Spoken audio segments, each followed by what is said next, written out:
Le Seigneur Jésus déclare dans Jean 14, verset 1, que votre cœur ne se trouble point. Croyez en Dieu et croyez en moi.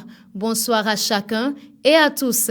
L'ambassadeur des Émirats arabes unis près le Bénin a rencontré ce jeudi à Cotonou la directrice générale de la Caisse des dépôts et consignations du Bénin, son Excellence Mohamed Sayed Al-Kabi et Madame Maryse Lokossou ont échangé sur le renforcement de la coopération bilatérale entre les deux pays, notamment dans les domaines de l'investissement, du développement et du financement des projets durables.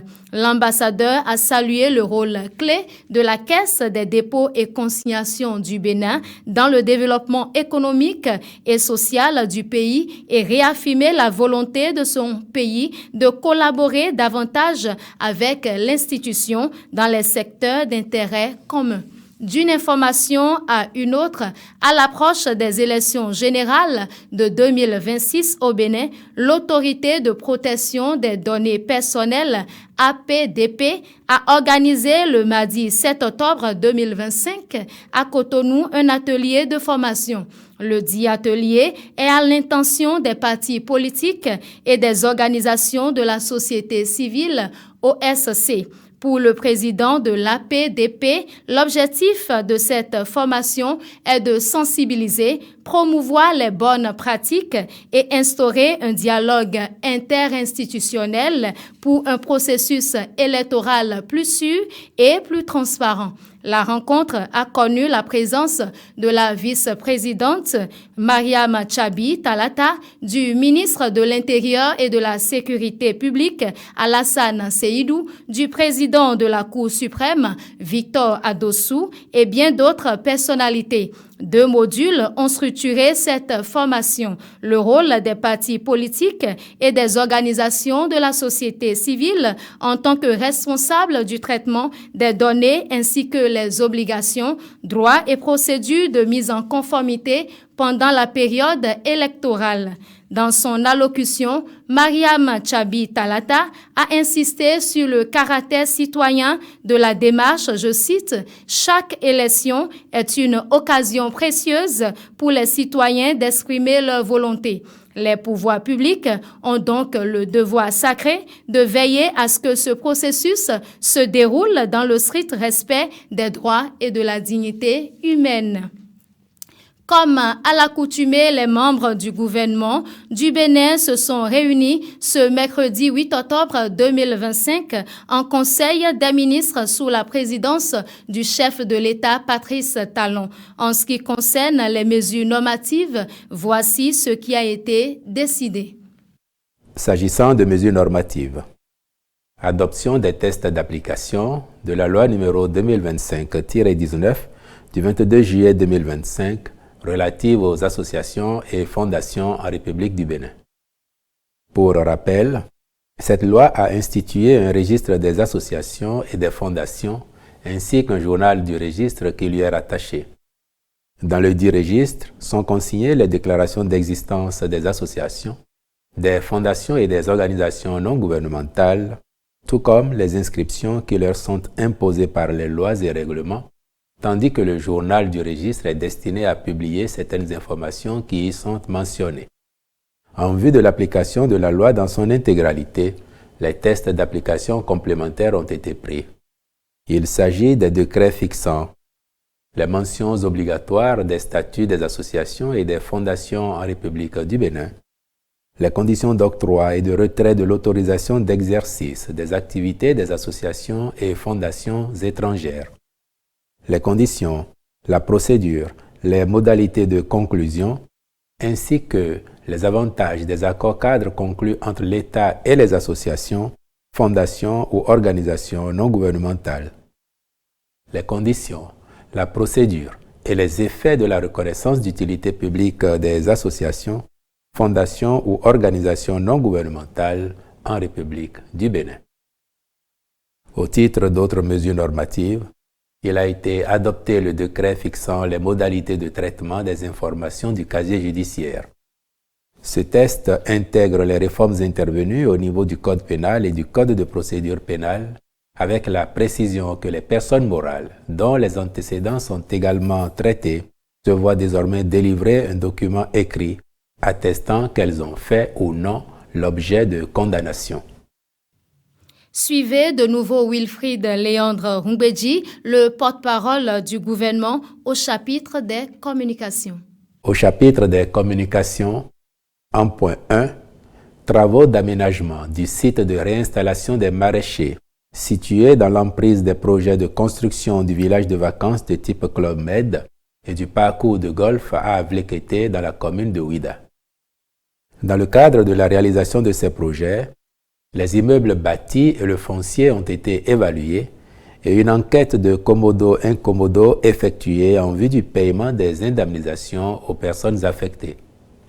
De même, un nouvel emplacement a été identifié au profit des maraîchers recensés sur les sites visés pour la poursuite de leurs activités en guise de mesures d'accompagnement.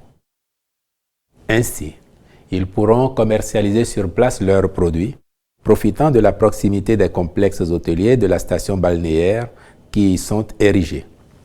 À cet effet, le Conseil s'est prononcé en faveur de l'aménagement du site de réinstallation par sa parcellisation en 132 parcelles de 500 mètres carrés, la préparation culturelle du sol incluant les opérations d'abattage, de tronçonnage, dessouchage, de gyrobroyage, de labour à la charrue à soc, de nivellement. L'aménagement des voies de desserte d'environ 1,5 m entre les blocs de parcelles. La réalisation de puits tubés et l'installation d'un système d'irrigation pour chacune des 132 parcelles concernées. L'acquisition de motopompes au profit des maraîchers. Construction d'une infrastructure réservée aux artisans et aux gestionnaires du site de l'embarcadère d'Abomey-Calavi. L'état d'avancement des travaux du projet de rénovation de l'embarcadère d'Abomey-Calavi exige que le bureau du gestionnaire et l'espace dédié aux artisans, au lieu d'être réfectionnés, soient entièrement reconstruits en conformité avec le concept architectural des autres ouvrages projetés. Au terme des consultations menées dans ce cadre, le Conseil a décidé de la contractualisation avec une entreprise qualifiée. Exécution de diverses prestations dans le cadre de l'opérationnalisation et du lancement de la chaîne publique Bénin TV à l'AFIA. En vue du démarrage effectif de la dite chaîne de télévision publique, dédiée exclusivement aux langues nationales, le Conseil a autorisé la contractualisation avec des entreprises spécialisées, notamment pour l'acquisition des droits de diffusion d'une série internationale, le doublage des séries acquises et produites dans les 7 langues d'édition de la chaîne, la production d'une série inédite. Le ministre du Numérique et de la Digitalisation prendra les dispositions nécessaires à la bonne exécution des prestations sollicitées.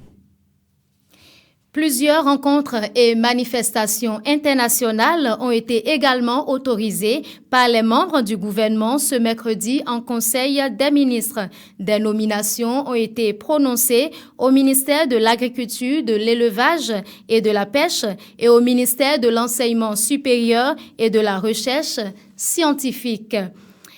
Et juste après le Conseil des ministres, le président Patrice Talon, accompagné du ministre du Cadre de vie et des Transports, José Tonanto, a visité plusieurs chantiers, notamment ceux de la route, des pêches et du site du Ouida Golf Club. Cette descente vise à s'enquérir de l'état d'avancement des travaux en cours. Le président Patrice Talon a apprécié les réalisations, formulé des observations et donné des instructions claires pour le respect strict des cahiers de charges.